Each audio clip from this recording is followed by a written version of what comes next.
সম্মাননা প্রসঙ্গে ববিতা জানিয়েছেন, যুক্তরাষ্ট্রে প্রবাসী বাংলাদেশিদের কোনো বড় সংগঠন থেকে এই প্রথম তিনি আজীবন সম্মাননা পেতে যাচ্ছেন। তিনি আরও বলেন, অতীতে যুক্তরাষ্ট্রের বিভিন্ন সংগঠন তাকে সম্মাননা দিতে চাইলেও সময়ের অভাবে সেগুলো গ্রহণ করা সম্ভব হয়নি।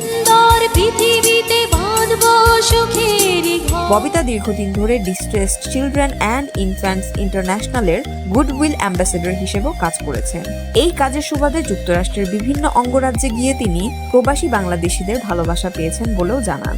আপনারা সবাই একসাথে যদি আমরা কাজ করি তাহলে মনে হয় কিছু একটা করতে পারবো।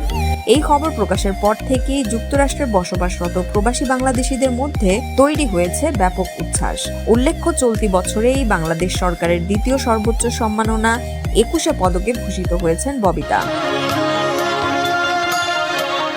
দীর্ঘ অভিনয় জীবনে অসামান্য অবদানের স্বীকৃতি হিসেবেই তাকে দেয়া হয়েছে এই সম্মাননা। বাংলাদেশের সিনেমার একজন জীবন্ত কিংবদন্তিকে এবার সম্মাননা জানাবে আন্তর্জাতিক মঞ্চ। এটা নিঃসন্দেহে দেশের জন্য গর্বের মুহূর্ত। আপনার প্রিয় ববিতা সিনেমা কোনটি? কমেন্টে জানাতে ভুলবেন না।